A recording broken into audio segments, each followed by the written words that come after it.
Ada satu pertanyaan yang belum jawab tadi, Ustaz. Ada yang curhat tadi. Iya, yang curhat itu ibu atau mungkin istri yang sudah mendapati istrinya berpoligami. Suaminya berpoligami. Ya, mungkin suaminya berpoligami, maaf. Jadi bagaimana sikap yang harus dia munculkan? Pedih, perih, pahit, namun ya tetap harus satu, sehati. Bagaimana, Ustaz? Saya dulu jawab, Ustaz. Masya Allah. Pelaku yang gimana? Ini terdakwa. Jadi benar terdakwa, Ustaz. Iya, tapi nggak apa-apa, ada pembelanya, Ustaz.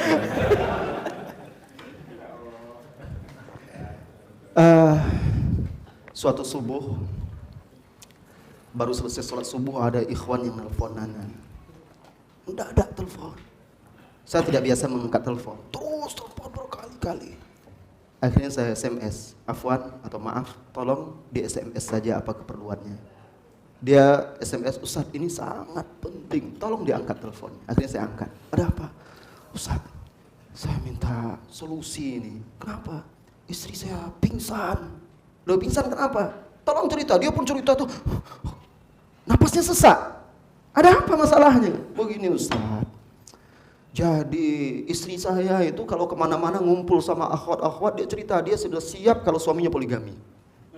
Cerita, wah saya siap, insya Allah itu agama Allah, syariat Allah dan segala macam. Bahkan dia cerita, Ustaz dia sudah menghatamkan buku yang Ustaz terjemahkan itu, yang istriku menikahkan itu. Nah, ada buku ya, jangan bawa ke rumah nanti bisa hilang buku itu. Itu saya terjemahkan, sudah dicetak oleh penerbit itu sampai 20 kali mungkin itu. Itu hadiah nikah saya, Ustaz. Istriku menikahkanku. Iya, ada orang yang menjadikan itu. Iya, dihadiahkan ke Anda. Iya, cuma sampai sekarang masih satu.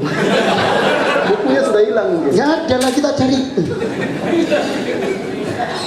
Jadi kata dia, bahkan dia sudah khatam baca buku itu, Ustaz. Kata dia sudah paham segala macam. Terus karena cerita itu sudah tersebar kemana-mana, orang memuji istri saya itu mantap, sudah siap, ya saya cari calon lah. Cari calon. Nah, malamnya, tadi malam kata dia, saya cerita ke istri, Dek, abang insya Allah sudah siap mau nikah. Kaget istri saya, dia tanya, loh sudah ada calonnya? Sudah, langsung pingsan gitu dia. Langsung pingsan. Waduh, dingin, kakinya dingin sama Ustaz. Saya bingung nih. Sekarang dia baring aja, dia sosioman cuma baring-baring aja. Saya bingung mau bagaimana Ustaz, kata dia. Jadi memang berat, saudaraku, berat saudariku. Makanya ketika seorang wanita ternyata akhirnya mengetahui bahwasanya suaminya telah menikah tanpa seizin dia, apa sikap dia? Saudariku, kembali seperti sebelum-sebelumnya saya katakan, kembalilah kepada Allah Subhanahu wa Ta'ala. Karena hanya Allah lah pelindung, penjaga.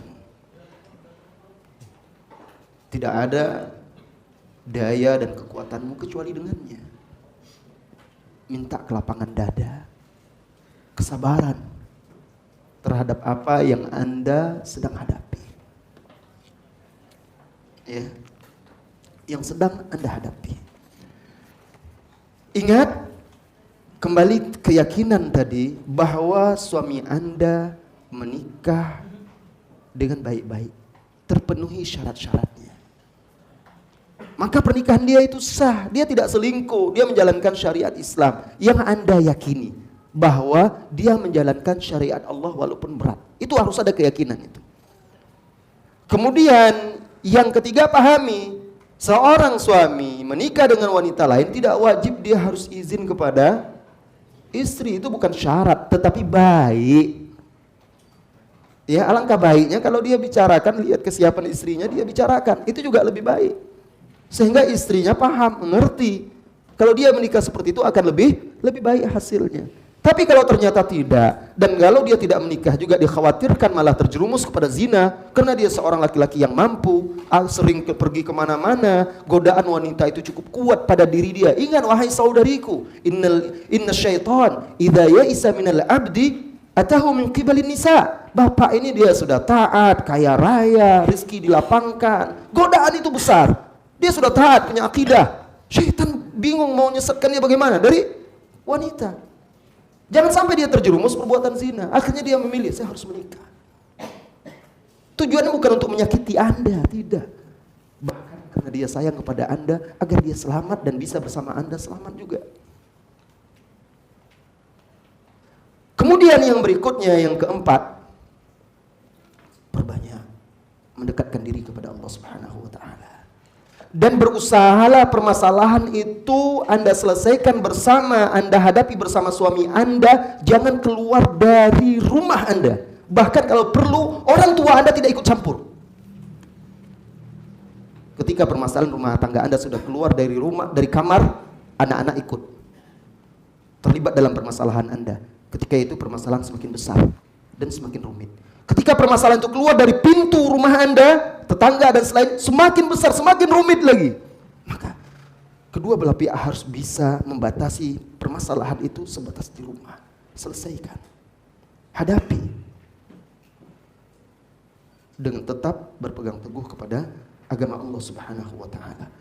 Yang kelima, saudariku, dalam masa-masa seperti itu Anda butuh seorang teman mendampingi Anda. Pilih teman yang amanah, bukan kompor, tetapi yang betul-betul tulus memberi nasihat kepada Anda.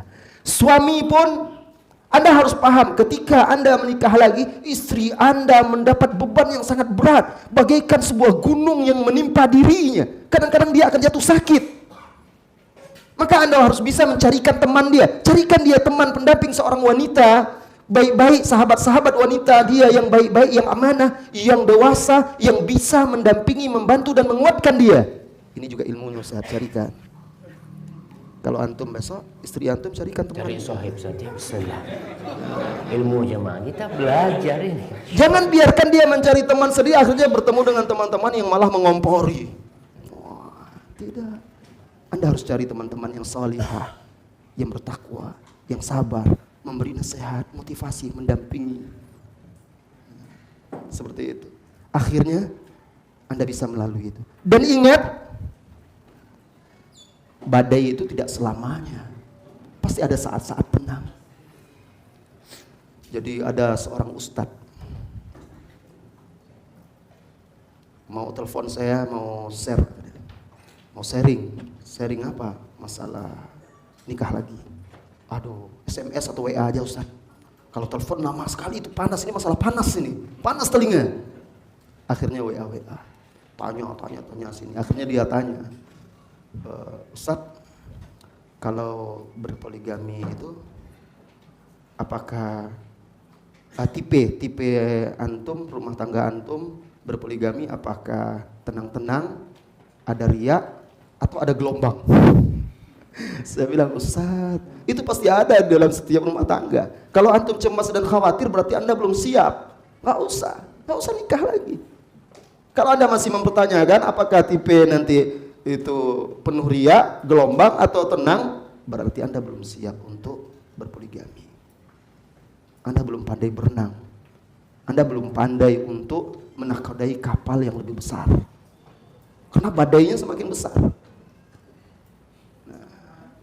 Jadi Anda sebagai istri jangan perturutkan emosi.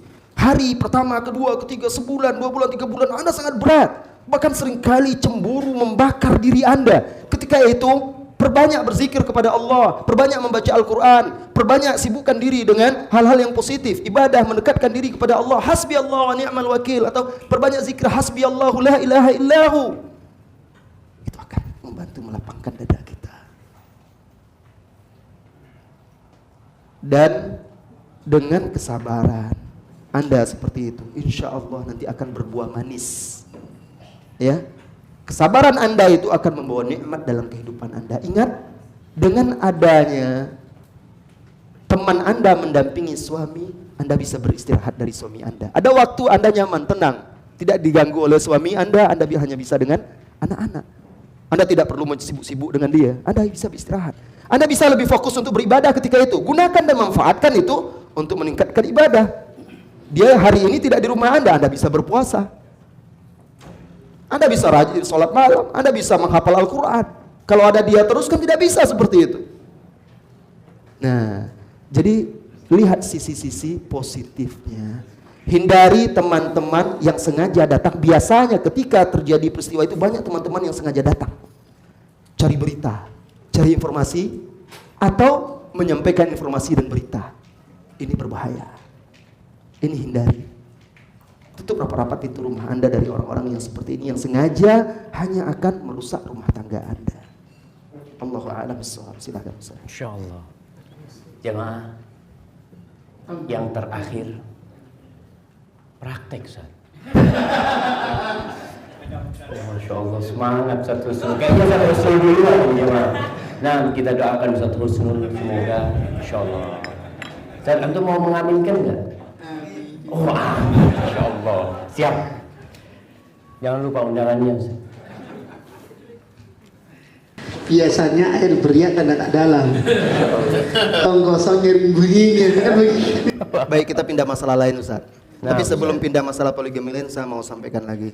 Saya sampaikan permohonan maaf saya kepada ibu-ibu ya. Karena masalah poligami ini lebih cenderung menyenangkan hati bapak-bapak dan agak memberatkan hati ibu-ibu. Saya mohon maaf, tidak ada maksud apa-apa, tetapi ini masalah ilmiah, masalah kehidupan yang wajib kita sampaikan dan dipahami dengan benar agar tidak ada yang salah paham dan salah mengamalkannya. Iya, terakhir Ustaz, itu kamera tolong dihadapkan ke jamaah biar ibu-ibu lihat. Bapak-bapak. Oh iya, biar kelihatan wajahnya ibu-ibu, bapak-bapak ini kalau lagi ngomong poligamis nggak ada yang tidur, Ustaz. Masya Allah. Iya, udah kelihatan semua kan? Alhamdulillah. Khalas, Ustaz.